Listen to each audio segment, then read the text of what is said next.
जब कोई मां अपने गर्भ में जीवन की पहली धड़कन महसूस करती है तो वो केवल एक शिशु को नहीं बल्कि एक नई चेतना को आकार दे रही होती है। उस पल से ही एक संवाद शुरू हो जाता है, बिना शब्दों का पर गहराई से भरा हुआ। मां के मन की हर लहर, हर भाव, हर विचार जैसे उस अदृश्य शिशु की आत्मा तक सीधा पहुंचता है और तब वह प्रश्न जन्म लेता है, आखिर क्या सिखाए मां उस आत्मा को जो पहली बार इस धरती पर कदम रखने वाली है। शायद यही प्रश्न अर्जुन के मन में भी था। अर्जुन ने श्री कृष्ण से पूछा, हे माधव, एक मां जब गर्भवती होती है तो उसे सबसे पहले क्या सिखाना चाहिए अपने गर्भस्थ शिशु को। तब श्री कृष्ण ने प्रेम भरे शांत स्वर में उत्तर दिया, हे पार्थ, सबसे पहला ज्ञान यह होना चाहिए कि वह केवल शरीर नहीं है, वह आत्मा है, वह अमर है, वह दिव्य है, उसका जीवन एक वरदान है और उसका कर्म ही उसका सच्चा धर्म है। हे पार्थ, तू जो देख रहा है वो केवल शरीरों का आवागमन है, पर आत्मा न कभी जन्म लेती है न कभी मरती है। शरीर वस्त्रों की भांति बदलते हैं पर आत्मा तो सदा एक सी रहती है, नित्य, शुद्ध और चैतन्य। अर्जुन थोड़े भावुक होकर बोले, तो क्या मेरी मां ने जिस दिन मुझे जन्म दिया वो किसी आत्मा की पुनः यात्रा का आरंभ था? श्री कृष्ण बोले, हां पार्थ, हर आत्मा अपने कर्मों के अनुसार एक नया शरीर धारण करती है और गर्भ वही पवित्र द्वार है जहां आत्मा शरीर से जुड़ती है। इसीलिए मां का मन, मां की भावना, उसका आहार, उसका विचार उस आत्मा पर पहला प्रभाव डालते हैं। मां जो सोचती है वही संस्कार बन जाता है और वह संस्कार जन्म से लेकर जीवन भर साथ चलता है। अर्जुन ने पूछा, तो मां को गर्भ में सबसे पहले क्या सिखाना चाहिए अपने शिशु को? तब श्री कृष्ण ने कहा, उसे यही सिखा कि तू शरीर नहीं है, तू आत्मा है, तू अमर है, तू निडर है, तू दिव्यता का अंश है। तेरा जीवन एक तपस्या है और तेरा कर्म ही तेरा धर्म है। अगर मां यह भाव लेकर शिशु को जन्म दे तो वह केवल शरीर से नहीं चेतना से जन्मेगा। अर्जुन बोले, लेकिन केशव, जब आप कहते हैं आत्मा अमर है तब भी मन में भय क्यों उठता है? प्रियजनों के खोने का दुख क्यों होता है? श्री कृष्ण बोले, हे पार्थ, जिसको तू मेरा कहता है, जिसे खोने का डर लगता है, वही मोह है और मोह से ही भय जन्मता है, मोह से ही शोक आता है। अर्जुन बोला, तो क्या भावनाएं गलत हैं?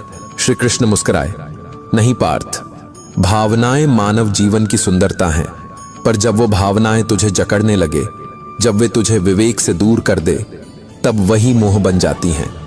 और यह बात एक मां को सबसे पहले समझनी चाहिए, क्योंकि वही भावनाएं जो वह अपने भीतर रखती है वही उसके गर्भ में पलने वाली आत्मा के संस्कार बन जाती हैं। अर्जुन ने श्री कृष्ण से प्रश्न किया, हे गोविंद, क्या गर्भवती मां को रोना नहीं चाहिए? क्या उसे डर नहीं लगना चाहिए? श्री कृष्ण ने मुस्कुराकर कहा, हे पार्थ, डर आना स्वाभाविक है, पर डर में टिके रहना विवेकहीनता है। मां को अपने भीतर स्थिरता लानी चाहिए, क्योंकि उसका भय शिशु के चित्त में असुरक्षा बनकर बैठ जाता है और उसकी श्रद्धा उस आत्मा की पहली रक्षा बनती है। अर्जुन बोला, तो क्या हर मां एक योगिनी है?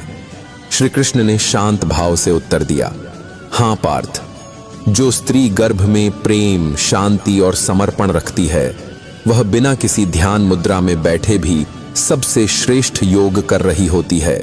वह कर्म योगिनी है, क्योंकि वह जीवन की रचना कर रही है और जीवन रचना से बड़ा कोई यज्ञ नहीं होता। आत्मा अमर है, पर मोह से भय और पीड़ा जन्म लेती है और मां की भावनाएं उस आत्मा की दिशा तय करती हैं। डर आ सकता है, पर उस डर में बंधना नुकसानदायक है। जितनी शांत और प्रेममयी मां होगी, उतना ही पवित्र और सुरक्षित उसका गर्भ क्षेत्र होगा। अर्जुन बोला, गोविंद, अब मैं समझने लगा हूं कि भावना केवल मन की नहीं, कर्म की भी जननी है। पर एक और प्रश्न है, क्या शब्द भी आत्मा को प्रभावित करते हैं? श्री कृष्ण बोले, हां पार्थ, शब्द केवल ध्वनि नहीं होते, वे ऊर्जा होते हैं, मंत्र शरीर नहीं होते, फिर भी प्रभाव करते हैं। वैसे ही मां के वचन शिशु की चेतना में अमिट छाप छोड़ते हैं। अर्जुन ने पूछा, तो मां को क्या बोलना चाहिए और क्या नहीं? श्री कृष्ण बोले, मां को वही वाक्य बोलने चाहिए जिनमें शांति और शुभता हो। जैसे, मेरा बच्चा शांत है, तू बुद्धिमान है, तेरा जीवन सुंदर और सफल होगा। और उन्हें बचना चाहिए उन शब्दों से जो भय, थकावट या असुरक्षा से भरे हों, जैसे मुझे डर लग रहा है, मैं टूट रही हूं, मैं अकेली हूं। अर्जुन बोला, मगर हर मां हर समय सशक्त कैसे रह सकती है? श्री कृष्ण बोले, वह भी एक मानव है पार्थ, पर जब उसे यह भान हो जाए कि उसके शब्द ब्रह्मवाक्य बन सकते हैं, तब वह धीरे धीरे अपने भीतर बदलाव लाना शुरू करती है। हर स्त्री के भीतर यह शक्ति जन्मजात होती है, बस उसे समझना होता है कि वह जो बोलती है वह केवल शब्द नहीं, वह शिशु के भविष्य का संस्कार बनता है। अर्जुन बोला, तो फिर मां का मौन भी तो महत्वपूर्ण होगा। श्री कृष्ण बोले, मौन उससे भी गहन, क्योंकि मौन में छिपा होता है भाव, और भाव ही असली संवाद है। मां बिना बोले भी प्रार्थना कर सकती है, प्रेम भेज सकती है, और वह प्रेम उस आत्मा के भीतर सबसे शुद्ध प्रकाश बनकर स्थापित हो जाता है। शब्द यदि सटीक हों तो दीपक बनते हैं, और मौन यदि प्रेम से भरा हो तो वह मंदिर बन जाता है। अर्जुन बोला, माधव, अब मैं जानता हूं कि भाव, शब्द और विचार तीनों गर्भ को प्रभावित करते हैं, पर एक बात अब भी मन को चुभती है। मेरा मन स्थिर नहीं रहता, कभी विश्वास आता है तो कभी चिंता। क्या यह स्वाभाविक है? श्री कृष्ण बोले, हां पार्थ, मन चंचल है। जैसे वायु को पकड़ना कठिन है, वैसे ही मन को रोकना भी तप है। लेकिन जिस क्षण यह स्वीकार कर लिया जाए कि मन चंचल है पर आत्मा स्थिर है, उसी क्षण साधना प्रारंभ हो जाती है। अर्जुन ने विनम्रता से पूछा, हे केशव, यदि मन इतना चंचल है तो कोई मां कैसे अपने भीतर स्थिरता लाए? श्री कृष्ण बोले, हे पार्थ, मां को पहले यह जानना होगा कि उसका मन केवल उसका नहीं, उसके गर्भ का वातावरण है। अगर मन निर्मल है तो गर्भ में वसंत है, और यदि मन अशांत है तो वहां एक अदृश्य तूफान चलता रहता है। इसलिए मां को चाहिए कि वह रोज अपने मन की सफाई करे, जैसे कोई अपने आंगन को हर सुबह बुहारता है। अर्जुन ने पूछा, तो क्या वह स्थिरता अभ्यास से आती है? श्री कृष्ण बोले, हां पार्थ, जैसे दीपक हवा से कांपता है, पर जब उसे चारों ओर से ढक दिया जाए तो उसकी लौ स्थिर हो जाती है, वैसे ही मन को साधने के लिए मां को 4 तत्व चाहिए: सत्संग, शुद्ध भोजन, मधुर संगीत और सच्चे विचार। अर्जुन बोला, तो क्या ध्यान आवश्यक है? श्री कृष्ण बोले, ध्यान की मुद्रा आवश्यक नहीं, पर ध्यान जैसी जीवन शैली आवश्यक है। जब मां खाने में श्रद्धा रखे, बोलने में नम्रता और चलने में संतुलन, तो उसका हर कर्म ध्यान बन जाता है। यह बुद्धि योग है, जहां कर्म किया जाता है मोह के बिना। यही वो दिव्य संस्कार है जो शिशु को जन्म से पहले ही सौंपा जाता है। मां का मन ही शिशु की पहली पाठशाला है। हर भावना, हर विचार, हर मूड वहां अंकित हो जाता है। अर्जुन बोला, माधव, कभी कभी यह सब बहुत उलझा लगता है, तब क्या मैं कुछ न करूं? क्या मैं मौन रहकर इससे बच सकता हूं? श्री कृष्ण बोले, हे पार्थ, कुछ न करना भी एक कर्म है। सांस लेना, सोचना, मौन में डूबे रहना, सब कर्म है, क्योंकि जीव मात्र कर्म के बिना नहीं रह सकता। अर्जुन बोला, तो क्या मां का शांत बैठना भी एक कर्म है?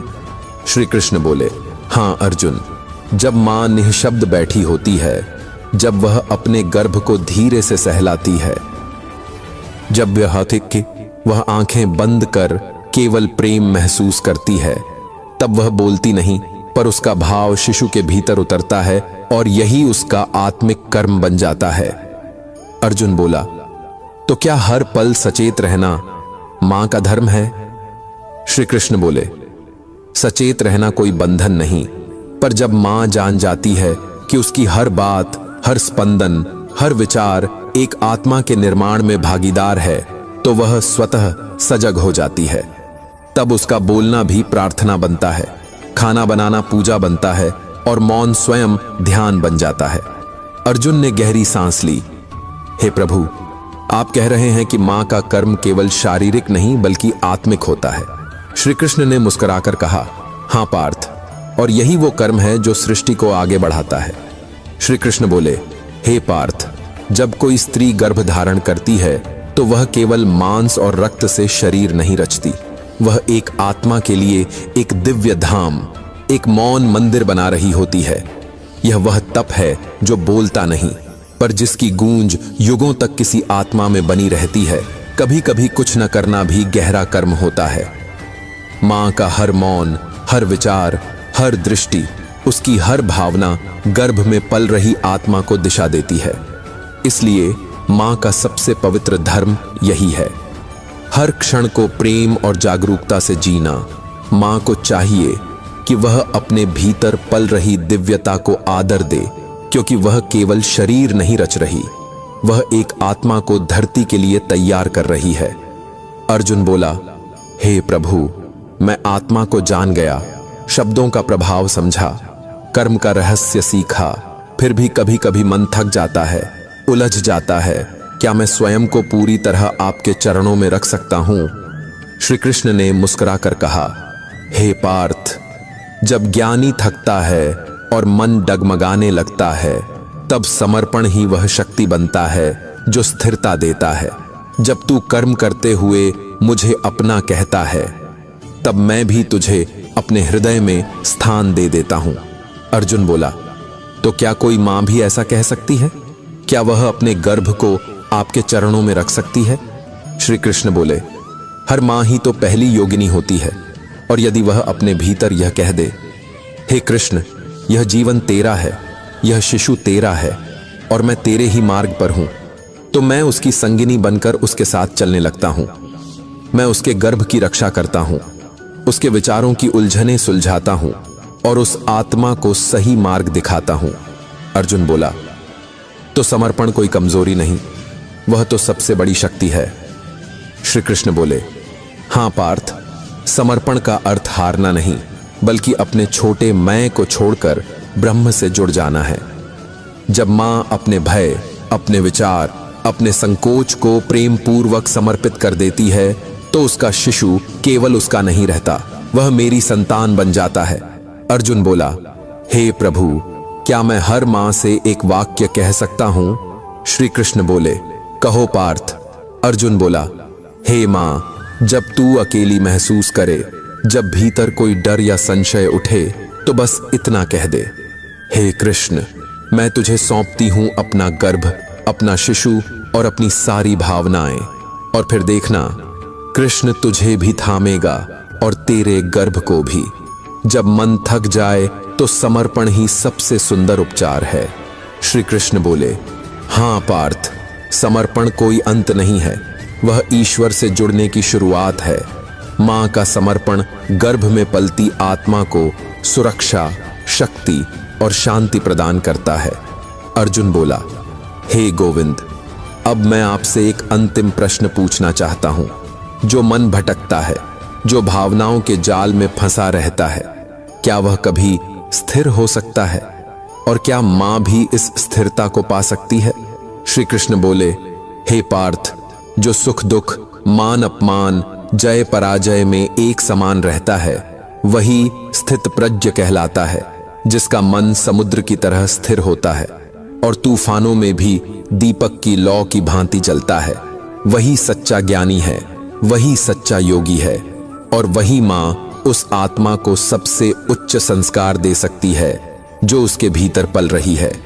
अर्जुन ने पूछा, हे गोविंद, क्या मां को भी वैसी ही स्थिरता की आवश्यकता है जैसी एक योगी को होती है? श्री कृष्ण बोले, हे पार्थ, सबसे अधिक मां को ही, क्योंकि जब मां का मन डगमगाता है तो गर्भ के भीतर पल रही चेतना भी बेचैन हो जाती है। जब मां भीतर से स्थिर होती है तो गर्भ के भीतर का वातावरण शांति, संतुलन और धैर्य से भर जाता है। अर्जुन बोला, प्रभु, पर मां के जीवन में तो कई बदलाव होते हैं। शारीरिक पीड़ा, भावनाओं के उतार चढ़ाव, तो ऐसी स्थिरता कैसे आए? श्री कृष्ण बोले, हे पार्थ, स्थिरता कोई जादू नहीं, वह अभ्यास से आती है। और वह अभ्यास किसी बड़े संकल्प से नहीं, छोटे छोटे निर्णयों से शुरू होता है। यदि मां प्रतिदिन कुछ समय अपने विचारों को देखे, अपनी प्रतिक्रिया को पहचानने लगे, तो धीरे धीरे उसके भीतर मौन उतरने लगता है। और जब वह मौन भीतर बैठ जाता है, तब वह केवल एक मां नहीं रहती, वह एक तपस्विनी बन जाती है। उसका गर्भ एक तपस्थल बन जाता है, जहां हर क्षण ध्यान, भक्ति और ज्ञान से झंकृत होता है। अर्जुन बोला, प्रभु, तब तो जो मां स्थिर है वही सच्चे अर्थों में गीता को जी रही है। श्री कृष्ण बोले, और वही मां केवल शिशु को जन्म नहीं देती, वह एक युग को जन्म देती है जो कठिनाइयों में भी अडिग खड़ा रहे। मां के भीतर की स्थिरता शिशु के चित्त में संतुलन बनाती है। हर दिन अपनी प्रतिक्रिया को थोड़ा थोड़ा समझना, अपनी भावनाओं को प्रेम से देखना, यही स्थिरता का आरंभ है।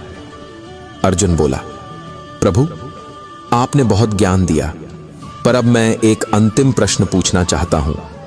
अगर कोई मां साधारण गृहिणी है, जो न गीता जानती है, न पूजा पाठ करती है, तो क्या वह भी किसी आत्मा को मोक्ष तक पहुंचा सकती है? श्री कृष्ण बोले, हे पार्थ, यही तो गीता का सबसे मधुर रहस्य है। एक ज्ञानी तपस्वी, एक योगी और एक मां, यदि वे तीनों प्रेम, श्रद्धा और शांति से जीवन को पोषित करें, तो तीनों एक ही कार्य कर रहे होते हैं, एक आत्मा के कल्याण का। जो मां अपने गर्भ को करुणा, संतुलन और दिव्यता से सींचती है, वह केवल जन्म नहीं देती, वह एक आत्मा को मोक्ष की राह पर भेजती है। अर्जुन बोला, प्रभु, तब तो गर्भ सबसे बड़ा तीर्थ है। श्री कृष्ण बोले, हां पार्थ, गर्भ वह स्थान है जहां आत्मा और सृष्टि पहली बार एक दूसरे से मिलते हैं, जहां मां के विचार भगवान की वाणी बन जाते हैं, जहां उसका मौन एक शिक्षा बन जाता है, जहां उसका भाव भविष्य को आकार देता है। श्री कृष्ण बोले, हे पार्थ, मैंने तुझे यह सब इसलिए बताया ताकि तू केवल युद्ध जीतने वाला योद्धा न बने, बल्कि एक ऐसी आत्मा बने जो एक मां की मौन प्रार्थना को समझे, उसकी थकान के पीछे छिपे तप को देखे और उसके गर्भ को ज्ञान का पहला मंदिर माने। क्या सतयुग में ज्ञान की शुरुआत विद्यालयों से नहीं, मां की कोख से होती थी?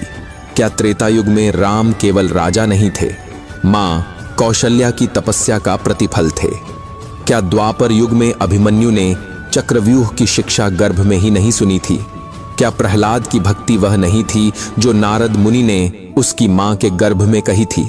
और क्या कभी तूने सोचा कि वेद और उपनिषदों ने गर्भ को ज्ञान का पहला आश्रम क्यों कहा? अर्जुन स्तब्ध था, पर अब वह प्रश्न नहीं पूछ रहा था। अब वह मौन सुन रहा था, जैसे मां सुनती है। कल्पना कर कि जैसे श्री कृष्ण आज के युग में एक मां से संवाद कर रहे हैं, जैसे वह हर मां के भीतर के प्रश्नों का उत्तर दे रहे हैं, और हर उत्तर केवल ज्ञान नहीं, आत्मा की गूंज बन रहा है। अगर अर्जुन ने श्री कृष्ण से यह पूछा होता, हे केशव, क्या यह सच है कि सतयुग, त्रेता युग और द्वापर में गर्भ ही ज्ञान का पहला मंदिर था? तो श्री कृष्ण कहते, हां पार्थ, जब चेतना शुद्ध थी तब आत्मा को बाहर से नहीं, भीतर से शिक्षा मिलती थी। सतयुग में आत्मा स्वयं ब्रह्म में स्थित थी, इसलिए गर्भ ही उसका मंदिर था। त्रेता युग में कौशल्या ने केवल राम को नहीं जन्म दिया, उन्होंने धर्म को जन्म दिया। द्वापर में जब अभिमन्यु ने गर्भ में चक्रव्यूह की बात सुनी, तो यह सिद्ध हुआ कि गर्भ में बोया गया ज्ञान युगों तक जीवित रहता है। और कलयुग में जब अज्ञान हर दिशा से घना हो चुका है, तो क्या मां को और अधिक जागरूक नहीं होना चाहिए? जब बाहर का शोर बढ़ गया हो, तो मां के भीतर की शांति ही गर्भ की गीता बन सकती है। तब श्री कृष्ण कलयुग की मां से कहते, हे देवी, तू केवल शरीर नहीं बना रही, तू एक युग दृष्टा को आकार दे रही है। जब तू मौन होती है, तब शिशु को ब्रह्म की झलक मिलती है। जब तू प्रेम से बोलती है तब आत्मा मुस्कुराती है। जब तू सत्य से जुड़ती है तब बालक संसार का मार्गदर्शक बनता है। इसलिए मैं कहता हूं, कलयुग में गर्भ गीता केवल एक ग्रंथ नहीं, हर मां की आत्मा की गूंज बननी चाहिए। और जब मां पूछती है, हे प्रभु, मुझे कैसे पता चलेगा कि मैं सही कर रही हूं, तो श्री कृष्ण उत्तर देते हैं, जब तू सोचती है मेरा बच्चा सुंदर है, तब ब्रह्मांड उसे सुंदरता देता है।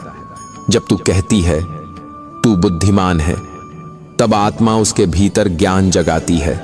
जब तू हर सुबह अपने गर्भ पर हाथ रखकर कहती है तू दिव्य है, तू शांत है, तू ब्रह्म का अंश है, तब मैं स्वयं तेरे गर्भ में गूंजता हूं, गर्भ गीता बनकर। हे माता, सतयुग में ज्ञान सहज था, त्रेता में उसे संस्कारों से रचा गया, द्वापर में वह श्रवण से सींचा गया। लेकिन कलयुग में ज्ञान को हर मां को जीना होगा, क्योंकि अब कोई और नहीं आएगा। अब तू ही कृष्ण है और तेरा गर्भस्थ शिशु अर्जुन है। कलयुग की मां अगर चाहे तो वह अपने गर्भ में वही चेतना पहुंचा सकती है जो सतयुग में स्वाभाविक थी, और यही आज की सबसे बड़ी साधना है।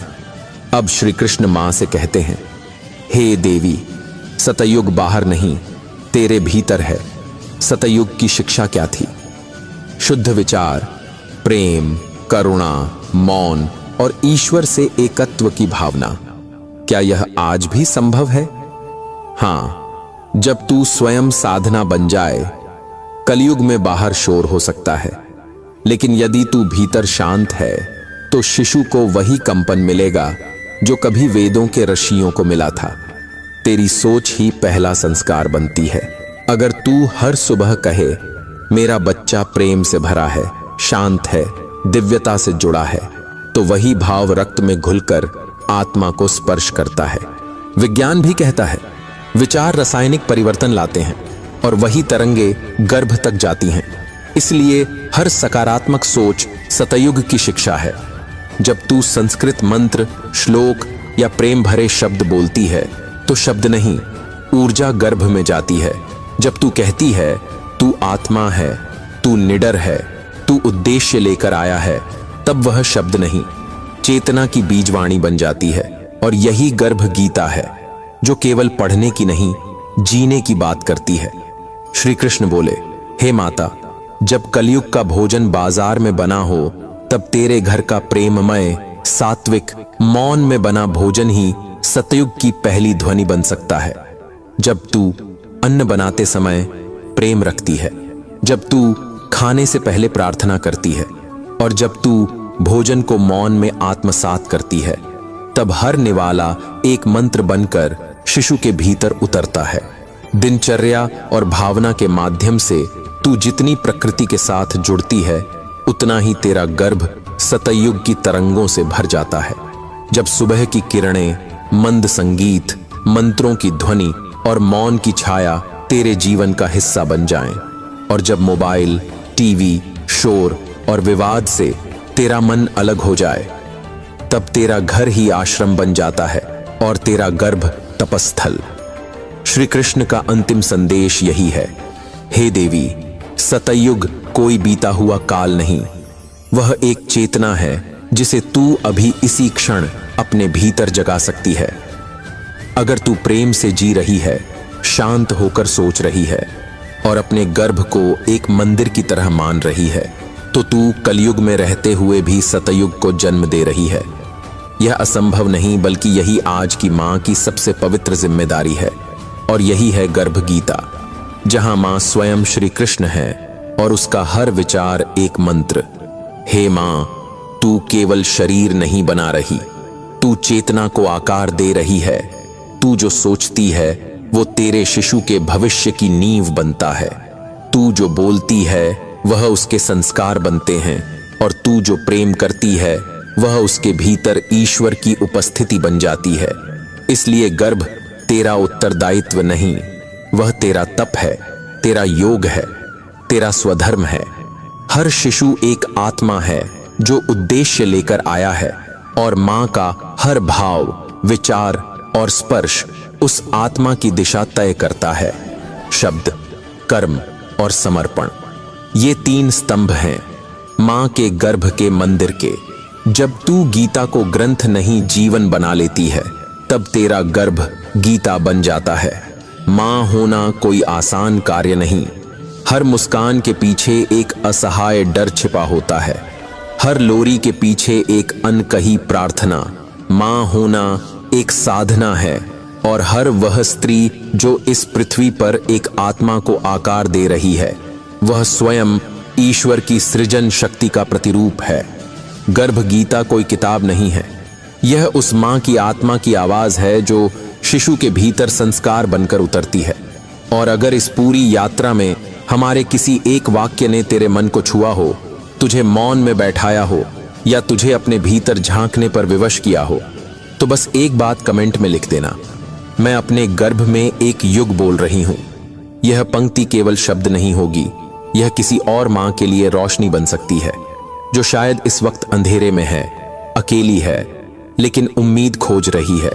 तेरा एक कमेंट हमें और गहरे विषयों को लाने की प्रेरणा देगा, और यह बताएगा कि हमारी बात तेरे हृदय तक पहुंची है। और यदि तू चाहती है कि हर मां तक यह गर्भ गीता पहुंचे, तो इस वीडियो को साझा कर। हम हर मां की आत्मा से सुनते हैं। धन्यवाद। हर मां को नमन।